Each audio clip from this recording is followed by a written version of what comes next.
Hello, everyone, and welcome to Simply Science. I'm your host, Ari Goldberg.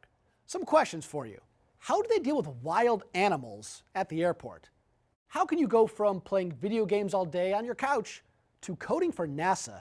And how do light bulbs work? Well, you don't need to know the answer to those questions because we're going to answer them for you. For a lot of us, a day at the airport sounds like the most uncomfortable place. But for a lot of animals, they make their homes around the runways at our local New York City airports. Our Andrew Falzone joined a team from the Port Authority to go out to JFK, and with these experts, learn how they make sure that animals, humans, and air traffic can coexist safely. The average person that's flying on a plane has no idea that there's wildlife management going on at their airport. And as chief wildlife biologist for the Port Authority of New York and New Jersey, which operates most of the area's major airports, Laura Francoeur's job is to keep people and animals safe. We also met Stephen Gao, a graduate of the aviation management program at CUNY's York College. We have a variety of wildlife at the airport. We have muskrats, we have herring gulls, we have common tern, we have rabbits, we have red-tailed hawks, snowy owls. It sounds like the airport is kind of its own zoo sometimes. Yes, it has a variety of different species of animals that you do randomly observe. You might not even think that they're in the airport, but you will see them. As we headed out to explore JFK, we got so close to some of the air traffic, it felt like we could reach out and touch some of the planes that passed by. Our first stop was an FAA communications tower, which can be used for animal spotting and observation of JFK's sprawling 8 square miles of tarmac and green space. And sometimes wildlife management techniques are quite simple, like how high you cut the grass. We've done a lot of research here. We've done a couple of studies on the grass site and determined that for us, the best height is somewhere between 6 to 12 inches. Some wildlife like to see predators, and so they don't want to be in tall grass. Others want to hide in tall grass from predators. Or they are the predator and they want to hide from their prey species. Another management technique is far more subtle and invisible to the naked eye. It helps take grass off the menu for many airport residents. It's been inoculated with endophyte, which is basically a fancy word for saying it's a fungus. And it tastes bad to animals that graze that. We use in wildlife damage management to deter animals that might otherwise eat the grass at the airport. While grass-eating animals come to the airport over land, others invade by sea, as JFK is surrounded by Jamaica Bay on all sides, and over the past decade, there's been a resurgence in the diamondback terrapin turtle population that comes ashore to lay its eggs. Terrapins were here since I started, but we'd see maybe 2 or 3 in the entire summer. And then in 2009, I got a call from one of the operations duty managers, and they called and said, "You got to get out here. We've got terrapins everywhere." In order to help keep terrapins off the runways, sensitive areas near the water have these black plastic barriers installed to keep them from sneaking in.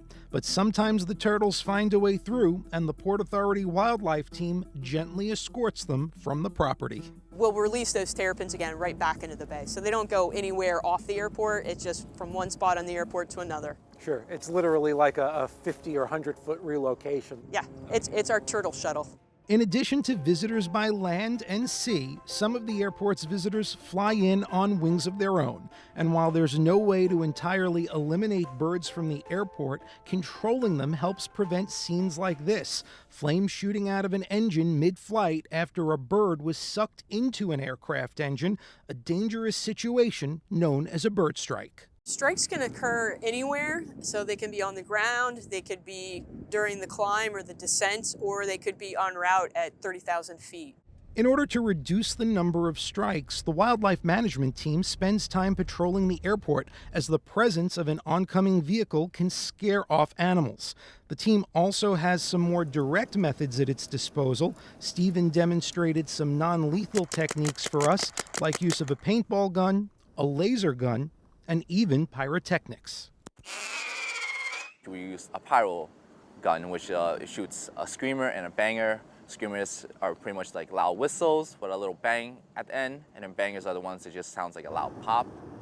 When wildlife is not complying with non-lethal techniques and human life is in imminent danger, the wildlife team is authorized to use lethal force when necessary and keep shotguns at their disposal. However, far more often, animals, mostly birds, die from these strikes, and the team uses the remains called snarge to further science. Snarge is the term that was given to wildlife remains that are collected usually from an aircraft. And it could be blood, and it could be little bits of feather in there or fur, depending upon the species. And sometimes it's entire bird carcasses that are frozen, stored, cataloged, and studied.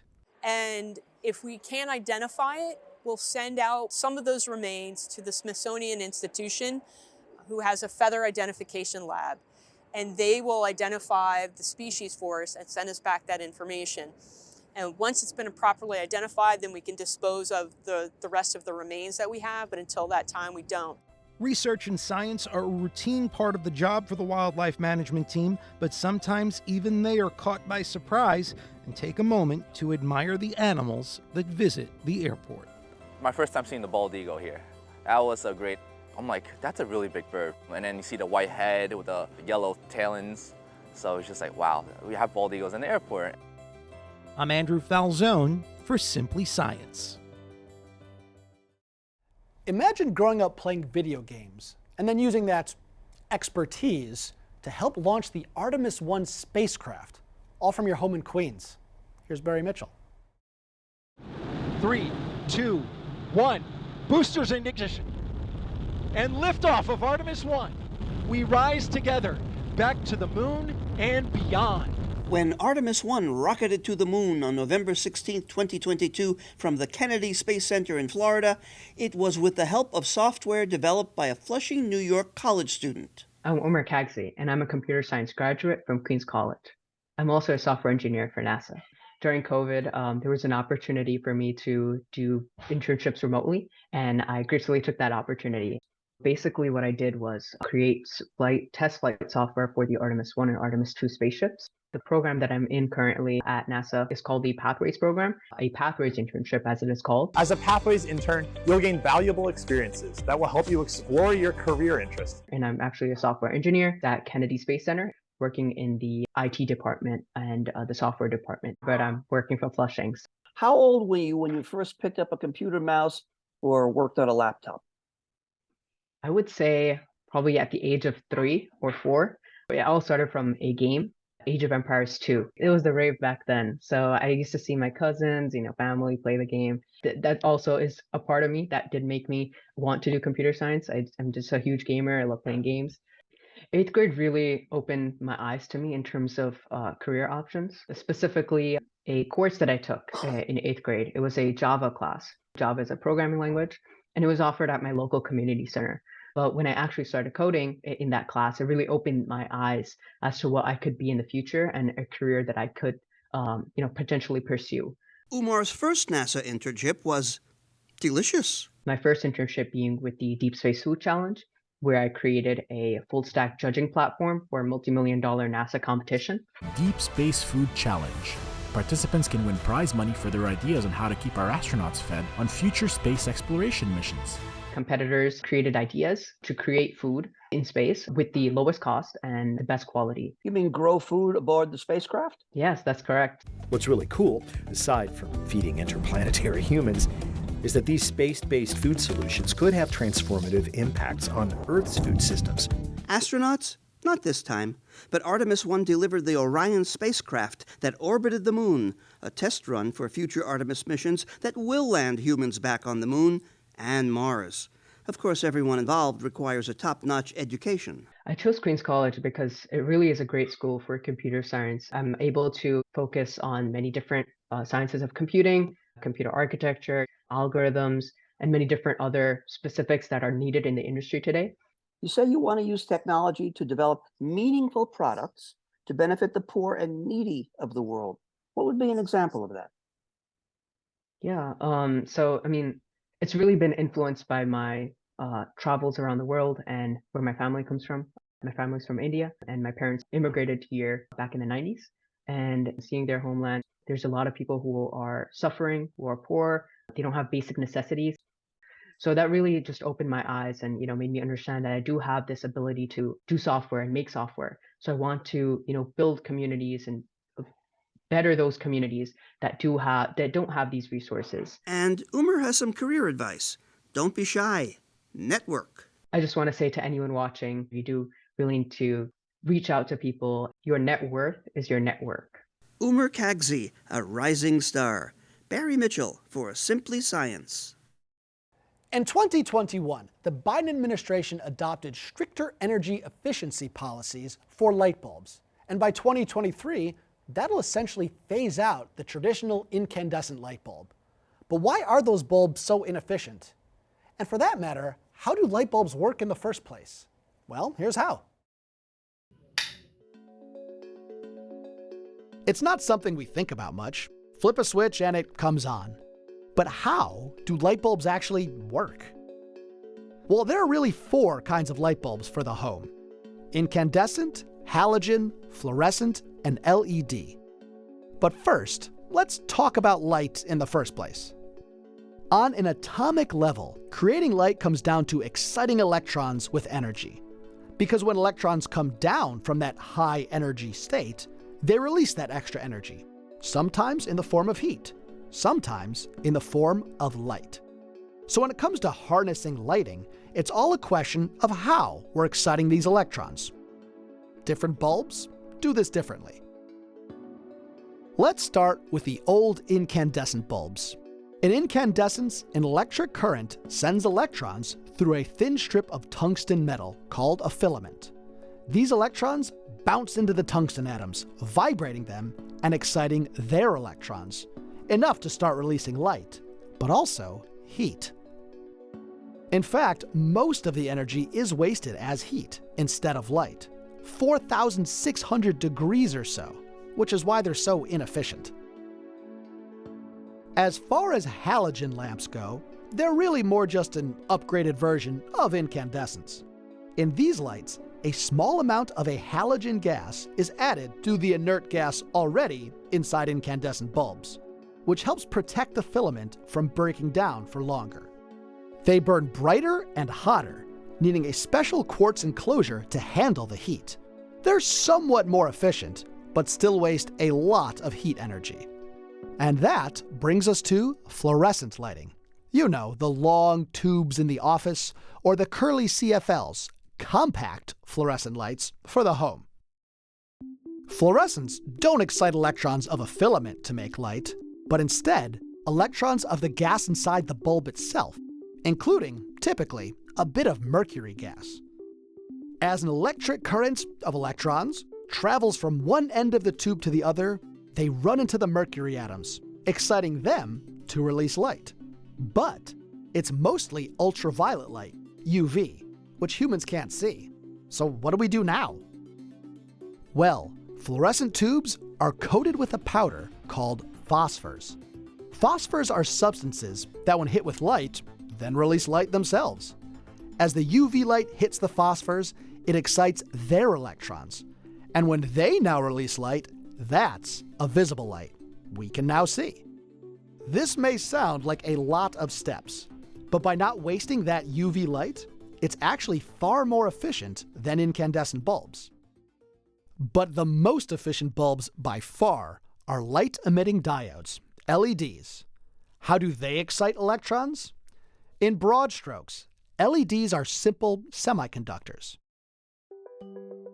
Semiconductors are actually made of something that doesn't conduct electricity, say silicon, and then some impurities are thrown into them that can conduct electricity.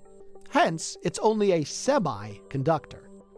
These impurities can make silicon chips have an excess of electrons, a negative charge, or have an absence of some electrons, a positive charge.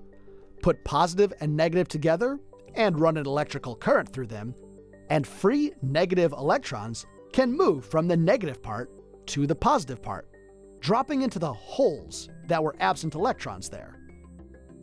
And as with our other bulbs, these excited electrons release light as they do.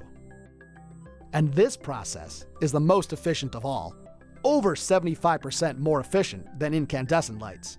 So much so that LEDs don't get hot at all and can last even 50 times longer. And it seems the future may indeed belong to LEDs, as their usage has exploded in only a few years. In 2015, only 4% of US households predominantly used LEDs. By 2020, that number rose to 47%. At this rate, incandescents, halogens, and CFLs just may well be on their way out, and more efficient lighting here to stay.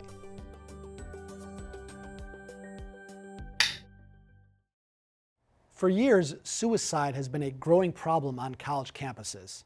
But as our Mike Gilliam reports, there's now a new virtual tool that allows educators to be on the lookout for students that may be struggling with their mental health. The reason I wanted to meet with you is, well, I'm feeling kind of, I don't know, disconnected. Like, I don't fit. I get that. You're looking at a demonstration of a new technique for helping professors and other faculty deal more effectively with students who may be suicidal. It's entitled At-Risk Mental Health for Faculty and Staff by a company called Cognito and Baruch College professor Glenn Albright. It is a training simulation that places users in an online virtual environment where they engage in role-play conversations with virtual students that are programmed with emotions and memory and personality and will respond like a real student, in this case, a real student in psychological distress. I notice you still haven't turned in your first assignment. Is everything okay? Yeah, I don't think I'm going to be turning in this assignment, so if you're thinking of dropping me from the class, you might as well go ahead and do it. Albright says they developed the program to address a serious problem faced by many students. Nationally, there are over 3 student suicides every day, and 12% of college students are thinking about suicide right now. Much of the problem was exacerbated by the pandemic. There's a tremendous amount of mental health concerns with our student population. You have like over 30% experiencing moderate to severe depression, right around 30% anxiety. You have struggling with substance use. You have a tremendous amount of change in the homes as a result of the pandemic. But the simulations aim to help educators spot problems and learn how to discuss them with their students. It allows people to hone their skills and practice before they have tough conversations with students who are at risk. The conversation tactics include all the right things and the wrong things to say.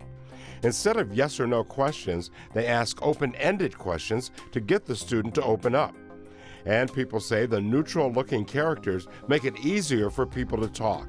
For example, you select a topic like, it seems like you're really down and depressed lately. So your student will react to that statement, probably quite defensively because you're judging them. And occasionally, you'll have a virtual coach come up and either reinforce good decisions that you've made or try another strategy. How effective is it? It is very effective. As a matter of fact, there are several journal articles that examine efficacy. The training simulation shows that it increases self-confidence on the part of the participant, the user. It increases the number of students they talk to and the number of students they have actually referred to the counseling center. The training takes about 45 minutes, and once a person has opened up and been referred to counseling, the user has completed the course. Albright says this type of training has great potential. Like maybe even a caretaker communicating effectively with someone they're taking care of, an elderly person, or perhaps it's a parent learning how to communicate effectively with an autistic child. These simulations allow you to practice these difficult conversations. Cognito is available to all CUNY staff and faculty.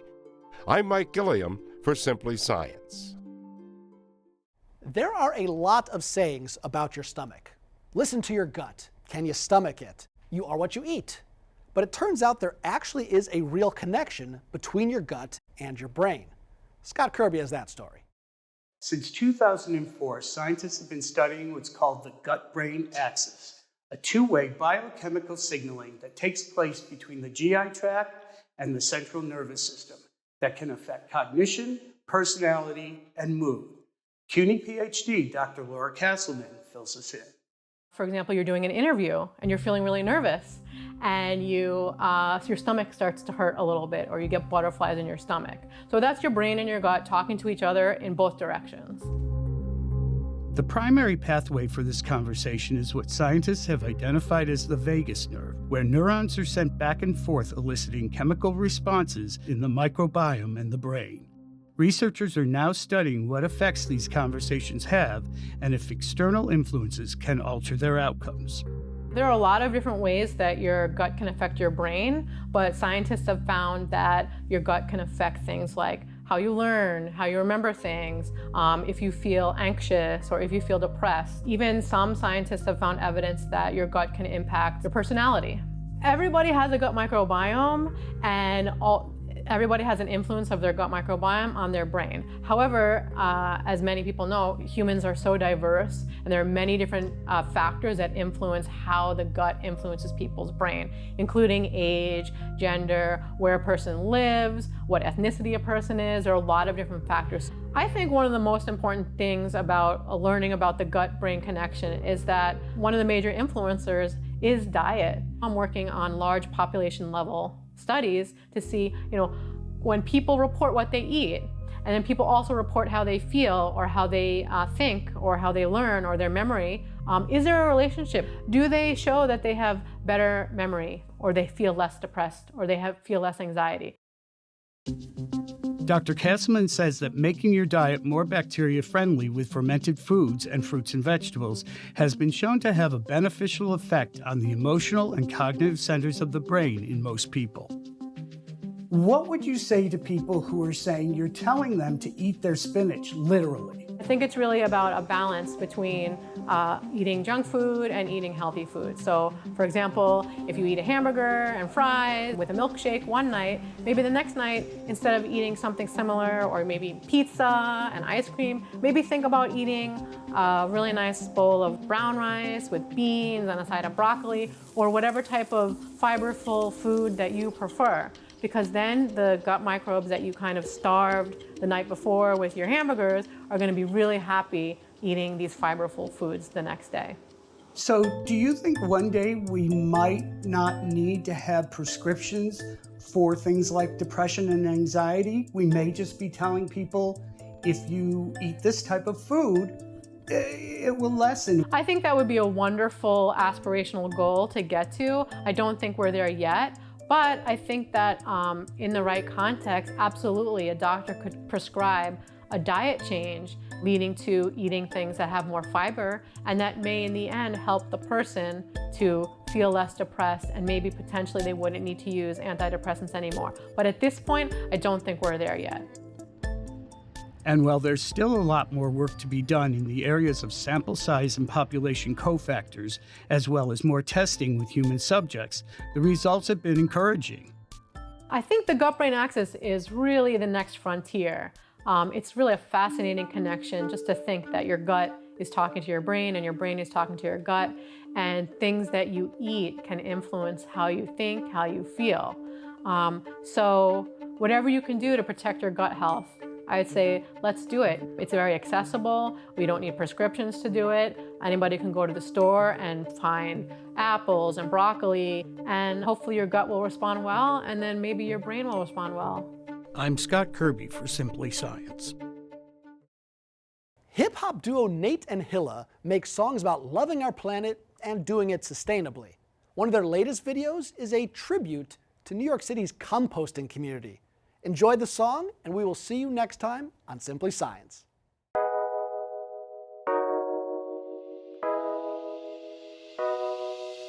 Compost, don't throw away that food waste, make it compost.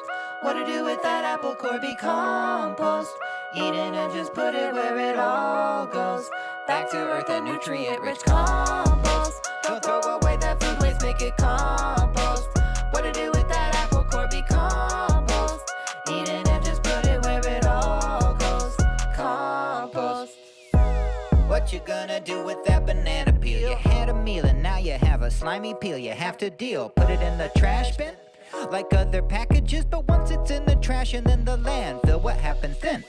In the landfill, it doesn't get oxygen, cause non-organic trash is piled on top of it. So as it decomposes, it releases methane, a gas that's bad for noses and increases climate change. But what if you could rearrange the molecules of matter that are left inside your apple cores and peels of your bananas and turn them into something you can use again and scatter into soil for the plants so that their fruit gets even fatter?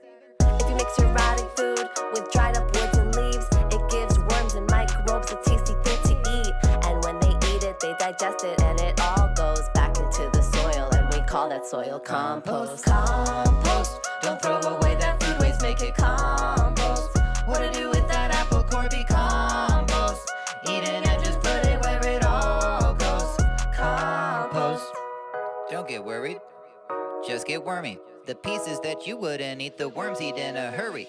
Give the worms a home, poke tiny holes inside a bucket, but not too big of holes, so it won't let the bugs in. Or if you have a backyard, it isn't that hard to put your scraps in piles up in layers like a stack of cards. And if you have no backyard or live in an apartment, you can save it in your freezer, then donate it to a garden. Your food waste isn't waste, it actually makes well